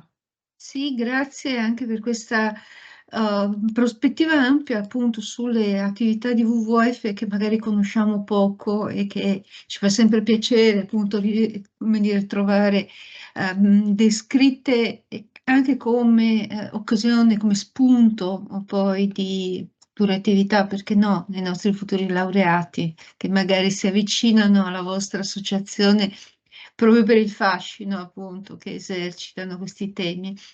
E andiamo al terzo caso aziendale, terzo e ultimo, e arriviamo a Maddalena SPA. Noi abbiamo scelto Maddalena non solo perché è una cara amica, per così dire, anche Maddalena SPA è spesso presente, invitata ai nostri eventi, ma abbiamo fatto una riflessione anche sulle dimensioni appunto dell'azienda, immaginando di mostrare una realtà molto più piccola. Maddalena 150 persone occupate, sto andando un po' a spanne, Arianna, poi tu mi correggerai magari. È una perla, insomma, nel nostro territorio, in Friuli Venezia Giulia, in particolare in Friuli, e appunto volevamo, come dire, mostrare quanto e che cosa si può fare, anche essendo più piccoli, non certo piccolissimi, perché insomma 150 collaboratori comunque è già una media quasi grande per gli standard italiani. Lascio il microfono ad Arianna Rizzi, che è manager marketing e sostenibilità per Maddalena. Vediamo, Arianna, la condivisione delle slide. Perfetto. Prego, Sentite a anche? te. Buonasera a tutti, grazie professoressa Codilia per questo invito. Correttamente mi presento prima di tutto, sono la Marketing e Sustainability Manager di questa bella realtà del nostro Friuli Venezia Giulia, che però opera a livello internazionale. Scusate, vedo che non riesce... Ah, ok, vado ad andare avanti. Perfetto, due parole proprio sull'azienda. Noi siamo un'azienda manifatturiera che esiste e opera in Italia e in tutto il mondo da ormai 105 anni. L'azienda è stata fondata nel 1919 ed è tutt'oggi un'azienda familiare arrivata alla quarta generazione. Che cosa produce e commercializza Maddalena SPA? Contatori per l'acqua. Quegli eterni sconosciuti che sono nascosti nei pozzetti delle nostre cucine piuttosto che nelle cassette di contabilizzazione che si nascondono nei bagni o proprio nei giardini. E quindi sono piccoli strumenti che però sono importantissimi perché permettono di misurare e quindi di attenzionare una risorsa che sta diventando sempre più scarsa e indispensabile, l'acqua. Contiamo ad oggi 170 dipendenti, siamo cresciuti nell'arco degli ultimi mesi, negli ultimi 6 mesi, proprio tantissimo. Questo perché anche, diciamo, dopo la crisi pandemica, la guerra in Ucraina e Russia, che hanno portato anche a delle difficoltà sul reperimento dei componenti elettronici in particolare, diciamo che alcune spinte, soprattutto dal mercato italiano, con i fondi del PNRR, hanno portato ad una grande attenzione nei confronti dei nostri prodotti, dei misuratori dell'acqua, e siamo cresciuti sia a livello di fatturato che di dipendenti, collocandoci veramente ad essere quasi una grande realtà che sicuramente diciamo, ha sempre perseguito le logiche di impresa, ma da qualche anno, oltre ad essersi dotata di un sistema di gestione integrato, ha deciso di intraprendere con il mio arrivo un percorso importante in ottica di sostenibilità, quindi un percorso ESG. Questo perché? Perché sicuramente come un po' anche per riprendere quello che hanno detto i colleghi prima, c'è stato un commitment della governance molto molto forte, quindi un CDA illuminato e dall'altro una persona, io, che sono arrivata in azienda con una preparazione diciamo estremamente focalizzata sui temi della sostenibilità, e pertanto abbiamo deciso di intraprendere un percorso in maniera volontaria ed indirizzarci verso un filone che, come giustamente abbiamo visto, sta crescendo e sta diventando davvero imprescindibile per un approccio da parte delle imprese. Ma poi soprattutto perché la nostra mission, come viene riportato in questa slide, è proprio centrale con una delle tematiche toccate dall'Agenda 2030 delle Nazioni Unite, ovvero rendere la misura dell'acqua la base imprescindibile per l'efficienza idrica nel mondo. Il che significa che poter garantire acqua pulita a anche popolazioni che normalmente non accedono all'acqua, o comunque cercare oggi con quelli che sono i sistemi di smart meter, quindi contatori intelligenti, di individuare immediatamente perdite o rilevare anomalie, sicuramente permette in una situazione che tutti conosciamo purtroppo come il nostro paese, con una rete colabrodo e con sistemi vetusti, di cercare di ragionare in termini sostenibili e di ragionare proprio in termini di innovazione. Quindi se da un lato abbiamo diciamo un'evoluzione normativa che ha portato le aziende a ragionare sempre più con un approccio integrato, e quando prima parlavo di azienda con una governance forte, parlavo di un'azienda che negli anni ha sviluppato dei sistemi integrati di certificazione qualità, ambiente, sicurezza delle informazioni, salute e sicurezza per i dipendenti, ma che poi più recentemente si è proprio aperta a quel tassello di attenzione verso le persone che può essere raggiunto proprio attraverso la S dei tre pilastri della sostenibilità ESG. Quindi quello di cui vi parlerò io oggi pomeriggio sarà più il nostro approccio in termini sociali e di governance, perché insomma la parte ambientale l'abbiamo vista molto ben rappresentata dai grandi casi che mi hanno preceduto.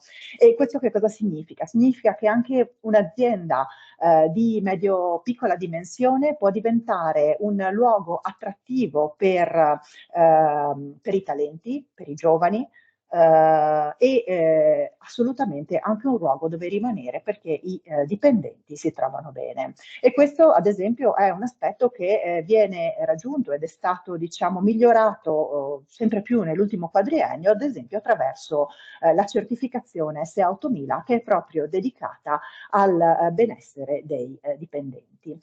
Questo che vi mostro è un grafico che abbiamo ricevuto attraverso un ESG score, quindi un rating che ci ha collocati in una scala diciamo a punteggio per definire bene il nostro livello di sostenibilità, e che ha visto davvero il nostro percorso crescere nel tempo. Quindi se Maddalena SPA, quando ha iniziato a intraprendere il suo percorso di sostenibilità, manifesta con il mio arrivo in azienda, diciamo che si collocava, come vedete, ad un livello di sostenibilità corrente, ovvero aveva sì un codice etico, certificazioni e faceva qualche comunicazione in termini di sostenibilità, nel tempo questo percorso si è espanso, si è approfondito. Questo in che maniera? Sicuramente attraverso leve come concretezza, coerenza, collaborazione, stakeholder engagement, tutte parole chiave che fanno pensare a fatti, quindi ad azioni concrete che si sono sviluppate nel tempo e che poi siamo riusciti a raccontare e rendicontare, fino a diventare un'azienda che fa della sostenibilità una leva innovativa e una fonte di vantaggio competitivo. Questa io la definisco la nostra timeline della sostenibilità e quindi è un po' stato il nostro percorso per mettere a sistema questa importante materia che diventa proprio una leva di cambiamento organizzativo. Nel 2020 Maddalena faceva sostenibilità inconsapevole, ovvero ovviamente nei 100 anni prima del mio arrivo in azienda di azioni a valore sociale per i dipendenti, per la comunità e il territorio dove siamo integrati, ma anche a livello ambientale venivano realizzate, però non erano assolutamente state considerate come azioni sostenibili e tantomeno comunicate.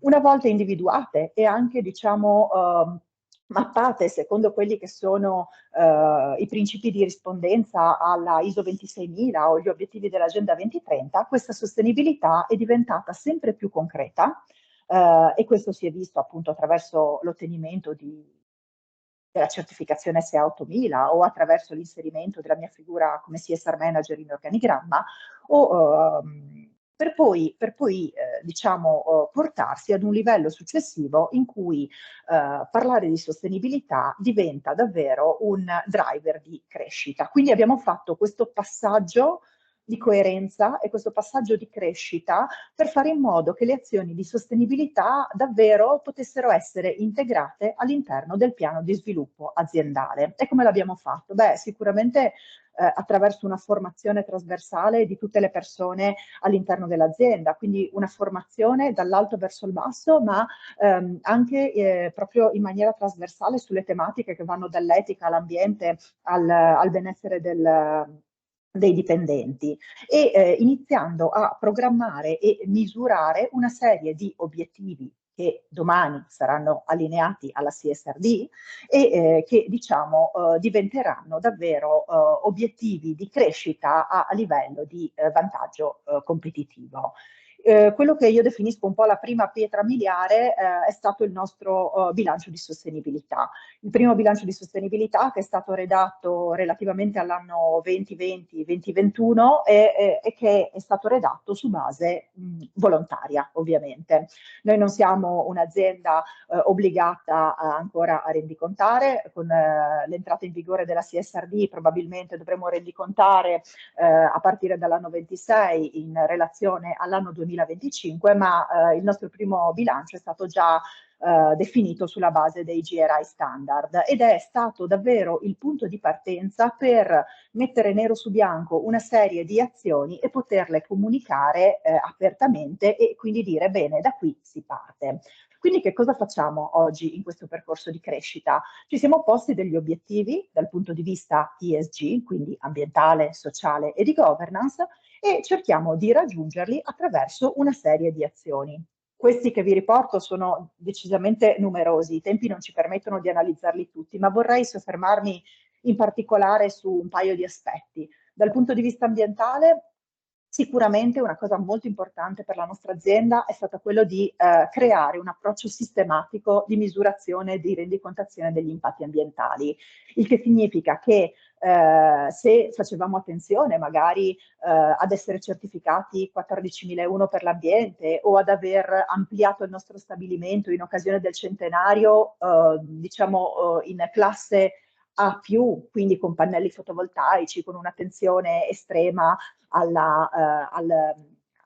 raffreddamento, al raffrescamento e al riscaldamento delle aree ambientali, con con una serie di attenzioni proprio anche per i dipendenti che vi lavorano all'interno, oggi ci poniamo degli obiettivi proprio anche in termini fattivi, come ad esempio misurare le emissioni di CO2 equivalenti e porci degli obiettivi in termini di miglioramento di Scope 1 e Scope 2 o addirittura estendere questi aspetti all'intero ciclo di vita del prodotto andando a realizzare studi di life cycle assessment o di dichiarazioni ambientali di prodotto. Dal punto di vista sociale invece le attività sono veramente tantissime, dalla formazione continua per tutti i dipendenti ad azioni di welfare, quindi diciamo azioni di conciliazione lavoro-famiglia, al sostegno alla comunità e al territorio dove siamo assolutamente ben integrati. E qui entra anche il discorso delle partnership di cui si parlava prima, un discorso importante dove assolutamente le partnership di valore fanno percepire un ruolo davvero concreto di un'azienda come ambasciatore della sostenibilità per una condivisione di buone prassi e buoni valori proprio sul territorio all'interno del quale è integrata. E poi diciamo, arrivando alla governance, sicuramente bisognerà traguardarsi e orientarsi alla CSRD, alla doppia materialità, a un controllo e a un risk management sempre più dettagliato, sempre più efficiente, e per fare questo sicuramente ci vuole un grande coinvolgimento di tutti gli stakeholder. Soffermandomi su un solo progetto in particolare, vorrei raccontarvi questa chicca. Tra i progetti di welfare aziendale noi abbiamo un maggiordomo. Abbiamo davvero una persona che in azienda lavora con noi tutte le mattine, è una signora part-time che peraltro stiamo accompagnando verso la pensione, e lei si occupa, passatemi il termine, di coccolare noi dipendenti. Ovvero, che cosa fa la signora Tiziana? Lei ogni giorno raccoglie le esigenze dei dipendenti, tutte quelle esigenze che noi non possiamo realizzare perché siamo proprio seduti in ufficio alla nostra scrivania o in piedi nella linea di produzione, e pertanto trovandoci in azienda non possiamo svolgere, tra cui magari portare un paio di scarpe dal calzolaio o andare a ritirare una raccomandata in posta o fare un reso di un pacco acquisito per corrispondenza, tutta una serie di azioni a grandissimo valore aggiunto che hanno sgravato i dipendenti di Maddalena di ben 1000 richieste solo nell'anno 2023. Quindi davvero questa è una di quelle azioni che veramente agiscono a livello di work-life balance e ti aiutano a dire: bene, la nostra azienda fa sostenibilità da tanti punti di vista, ma mette al centro le sue persone e lo fa cercando di mantenerle e di portare loro davvero un vantaggio particolare. Il secondo aspetto su cui invece vorrei soffermarmi è un po' questo ruolo di sustainability manager, ovvero il ruolo che sto ricoprendo io oggi, e questo messaggio lo dedico soprattutto a voi ragazzi, studenti. 20 anni fa io mi sono laureata all'Università degli Studi di Trieste in Scienze della Comunicazione, con una laurea a vecchio ordinamento con indirizzo marketing, e all'inizio del 2000 trovare degli uffici marketing e comunicazione strutturati all'interno delle aziende del Friuli Venezia Giulia non era cosa semplice. Nell'arco di 20 anni sono cambiate profondamente le cose, anzi probabilmente nell'arco di 15 anni sono cambiate profondamente le cose. Oggi quando si parla di funzione marketing si distinguono tantissimi ruoli al suo interno, dal marketing strategico, operativo, a specialisti SEO. Oggi cresceranno e tra le professioni del futuro ci saranno coloro che scriveranno i prompt per interagire con l'intelligenza artificiale. Allo stesso modo, quello che vedo io oggi sta succedendo rispetto a 20 anni fa con la figura del CSR manager. Da qualche anno si inizia a parlare di questo ruolo, che è un ruolo di innovazione, un ruolo di portatore di cultura della sostenibilità all'interno dell'azienda. E chi siamo noi sustainability manager? Siamo sostanzialmente delle persone che accompagnano le aziende, le nostre aziende, verso un cambiamento. E cosa facciamo? Promuoviamo, definiamo e coordiniamo ogni iniziativa sul tema, di concerto ovviamente con la governance aziendale, ma cercando contemporaneamente di interagire con tutti gli stakeholder interni ed esterni, quindi con tutti i colleghi degli altri enti aziendali e con anche il territorio che ci circonda. Mi ha colpito moltissimo, e vado in conclusione, cercando di stare un minimo nei tempi, mi ha colpito questa slide che mette il ruolo di CSR Manager al centro di questo organigramma molto complesso. Che cosa sta a significare? Che il CSR Manager deve essere una figura poliedrica in grado di interagire a tantissimi livelli per poter portare una rendicontazione di qualità al suo management. E ponendo il focus qui sulla sinistra della slide, si vede anche come questa figura del Sustainability Manager è oggi al secondo posto nella classifica dei lavori cresciuti su LinkedIn di più negli ultimi 5 anni. Quindi, vabbè, questo era il mio percorso, ma sorvolo, quindi qual è l'idea di valore che mi sento di portare al nostro territorio e come azienda e persona siamo stati in grado, diciamo, di mettere insieme attraverso una partnership, attraverso Anima Impresa, che è un'associazione del territorio molto vicina anche ai partner dell'università e dell'Osservatorio Socialis. Abbiamo capito che oggigiorno c'è sempre più questa richiesta molto forte di trovare figure specializzate e di darle un ruolo all'interno delle aziende. Ecco che ho pensato di dare vita ad un gruppo operativo, un gruppo di lavoro in seno all'associazione, dove queste persone che lavorano concretamente ogni giorno e si scontrano su tematiche che abbiamo visto sono in continuo divenire, possano confrontarsi tra di loro. Questo perché? Perché possa essere un luogo dove fare scambio di conoscenze, dove poter affrontare questa complessità normativa e operativa in continuo cambiamento, dove poter crescere e sviluppare ancora di più le nostre competenze professionali e umane, ma soprattutto per, diciamo, arrivare a riconoscere davvero un ruolo e una qualifica professionale a questa figura che oggi esiste forse nelle aziende più grandi o più virtuose, ma che spesso ancora non è riconosciuta.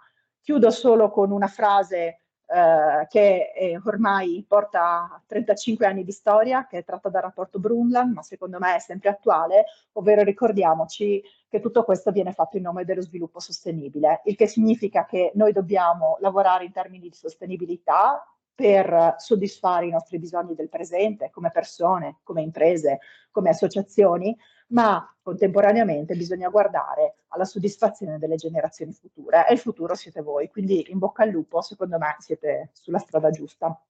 Io ho terminato.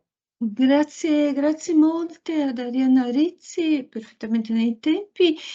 Allora, grazie infinite a tutti i relatori e relatrici, ai miei co-organizzatori, compagni di avventure ESG, Francesco Marangon, Roberto Orsi, Mario Minoi, e ci metto anche Stefania Troiano, che è sempre nel nostro comitato direttivo e che so che ci ha seguito oggi.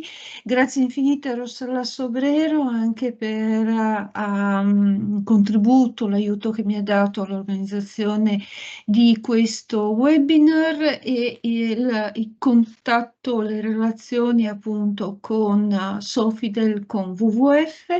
Quindi grazie infinite a Riccardo Balducci e a Giuliano Improta. E ancora ad Arianna Rizzi, alla prossima, era una minaccia, oltre che una promessa, perché insomma così succede spesso e volentieri. Grazie a tutti e a tutte e buona vita sostenibile. Grazie. Buon futuro. Ciao a tutti. Grazie a voi. Grazie. Grazie a tutti. Ciao. A presto. Ciao a tutti, grazie.